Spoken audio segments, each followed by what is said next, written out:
¿Sabías que la unidad de genética dentro de una clínica de reproducción asistida es muy importante a la hora de conocer información muy valiosa antes de someterte a un tratamiento de reproducción asistida? Bueno, pues hoy contamos con Ana Marcos, responsable de la unidad de genética de INEVIR, quien va a solucionar algunas dudas frecuentes. Así que, Ana, gracias por acompañarnos. Gracias a ti, Esther. En INEVIR, dentro del estudio de fertilidad, ofrecéis una consulta genética básica sin coste. ¿Por qué es importante que los pacientes que se van a someter a un tratamiento acudan a esta visita? Bueno, en esta consulta lo que hacemos es ofrecer información sobre algunas pruebas genéticas que son preventivas y que nos ayudan a entender si podemos tener un riesgo incrementado, pues de tener abortos, de tener niños con ciertas enfermedades, y nos pueden un poquito pues preparar para los posibles riesgos que otras personas no conocen. Qué bueno este tema. Y dentro de estos estudios iniciales, uno de los más conocidos es el cariotipo. ¿Nos podrías explicar exactamente de forma sencilla en qué consiste y qué información nos da? Sí, un cariotipo es una foto de nuestros cromosomas. Nosotros los teñimos con unas rayitas negras, con una colorante que se llama Giemsa, y nos dan unas rayitas negras y blancas como si fuese un código de barras. Vale. Cada cromosoma tiene su código de barras.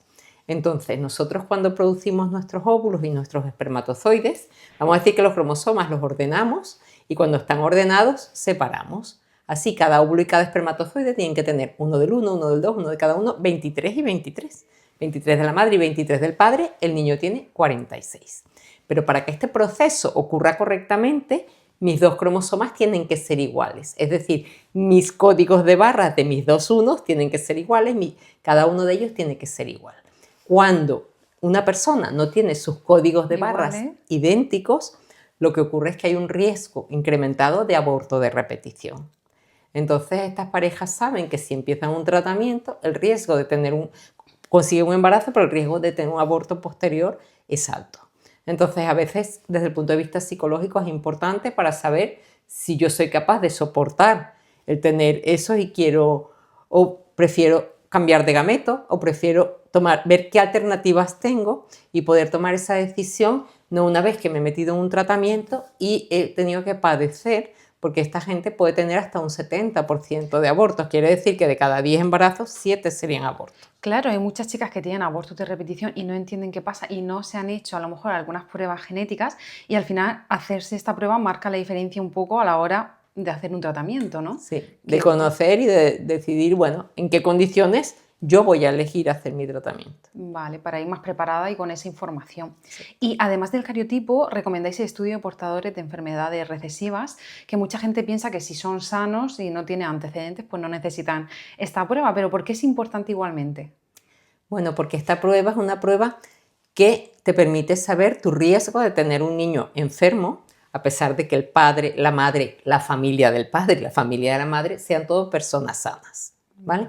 Esto es cuando nosotros tenemos nuestros hijos, normalmente al nacer, a la semana, le hacen una prueba que se llama la prueba del talón, sí, o prueba neonatal.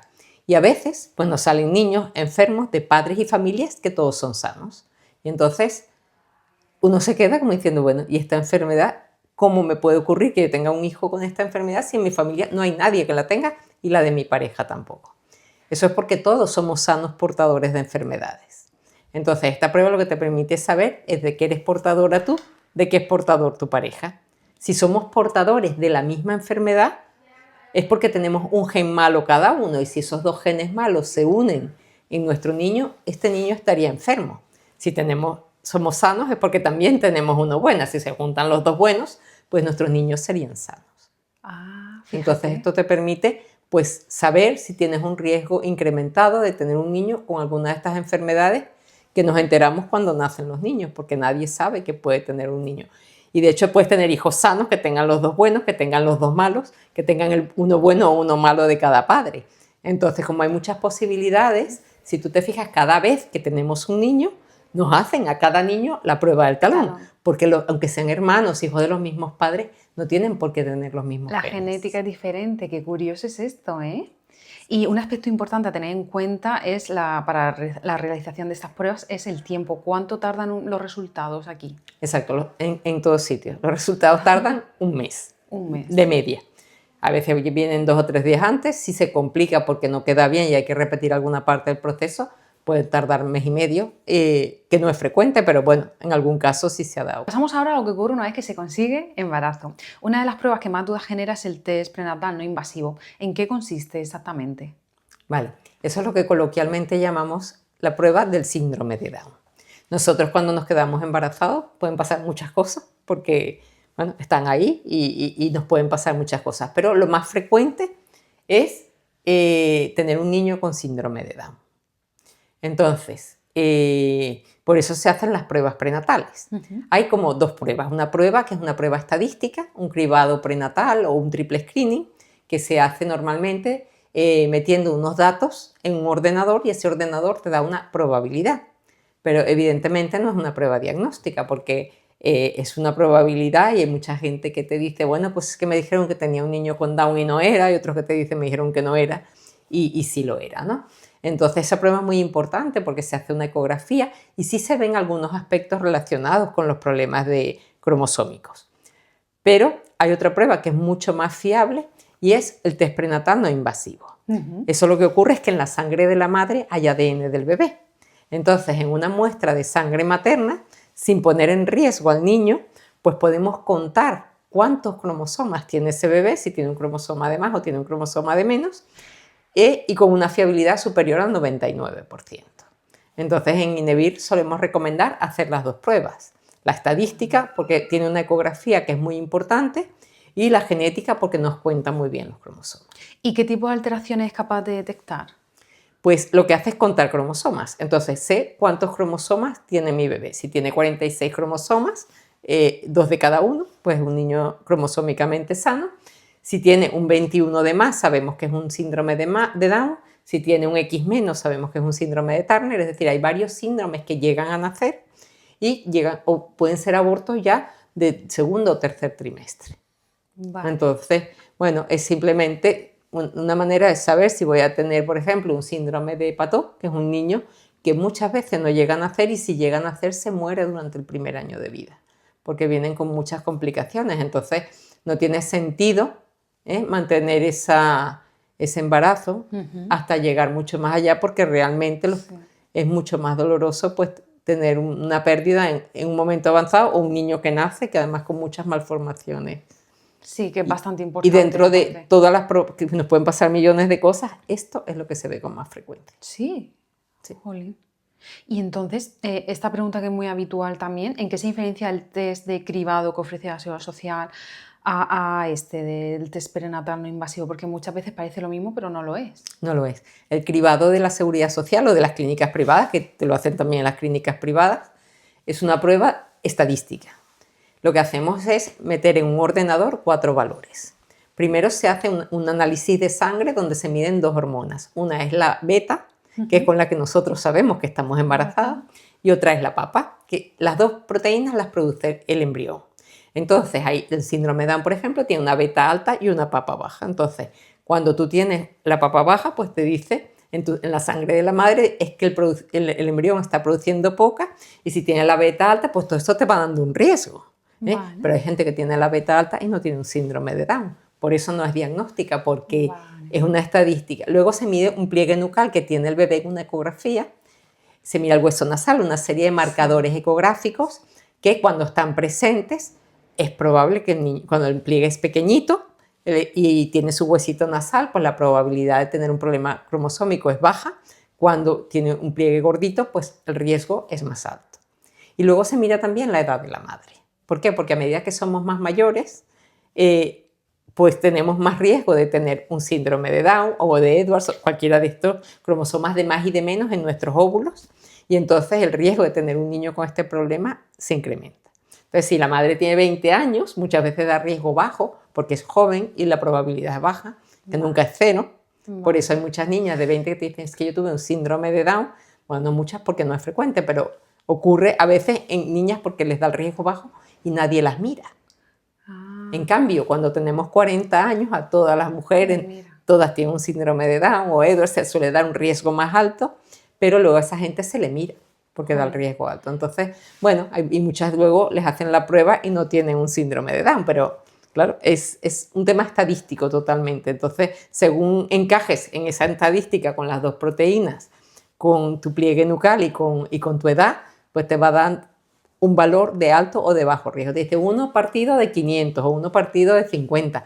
Entonces tu riesgo puede ir cambiando. Vale, qué Pero importante esta no es prueba. exacto. Sí, sí, esta prueba genética, todo el mundo debería hacerlas, porque es información que al final es muy importante cuando pasan estas cosas. Claro. ¿Y qué ocurre si en el test prenatal no invasivo aparece alguna alteración o un resultado dudoso? ¿Cómo acompañáis a los pacientes en estos momentos? Bueno, si el test prenatal no invasivo dice que el niño está sano y el cribado dice que el niño está sano cromosómicamente hablando, porque la fiabilidad del test prenatal no invasivo cuando dice que el bebé está sano es del 99.9%, o sea, es prácticamente 100%. Cuando los dos dicen que el niño está mal, el niño está mal.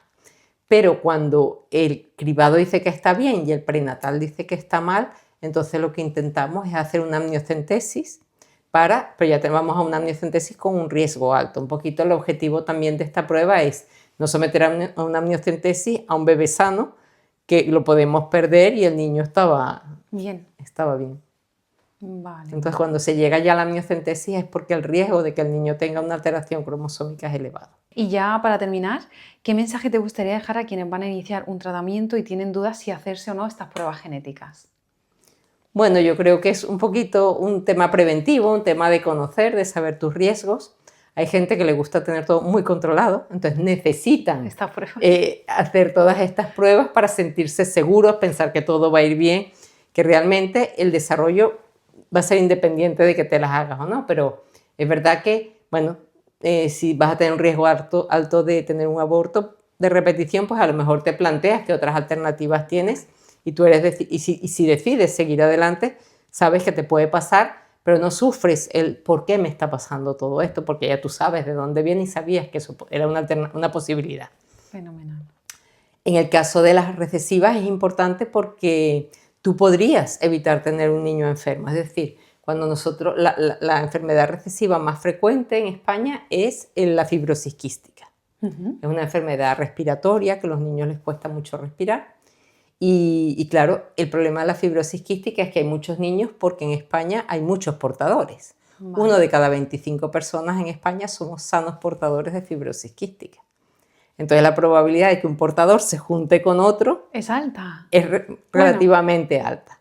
Pero si tú eres portadora no de fibrosis quística, sino de una enfermedad que somos sanos portadores, 1 de cada 50.000 personas, dice, bueno, pues que yo en 50.000 personas me vaya a juntar con un portador igual que yo, es una probabilidad baja. Por eso dentro de las enfermedades recesivas hay unos que tienen muchos casos y otras que tienen muy poquitos. Vale. Entonces, claro, pues un poquito el saber, pues si tenemos riesgo, pues podríamos mirar los embriones, a ver cuáles tienen los dos malos para no transferirlos y evitar tener niños con estas enfermedades. De las parejas que se someten aquí en Inhibir a un tratamiento de reproducción asistida, ¿más o menos qué porcentaje puede pasar por estas pruebas genéticas? ¿Es alto o hoy en día la gente no quiere...? Sí, yo creo que un 70-75% de los pacientes deciden hacerse la prueba para evitar tener niños enfermos. ¿Y hay parejas que se sorprenden del resultado y dicen, menos mal que no lo hemos hecho? Sí, y hay parejas que evitan tener niños que a lo mejor nacen y se mueren porque se han hecho la prueba y han hecho un diagnóstico genético de los embriones, que cuando tú tienes tus embriones puedes quitarle una pequeña biopsia a cada embrión y saber si tiene la enfermedad o si es un niño sano. Entonces los que tienen la enfermedad no se transfieren a la madre, se transfieren solo los que son sanitos. Me parece importantísimo tu trabajo, Ana. Muchas gracias por venir, de verdad. Gracias a ti. Y por contarnos, porque creo que puede ayudar a muchísima gente. Así que gracias de verdad. Nada, a vosotros siempre.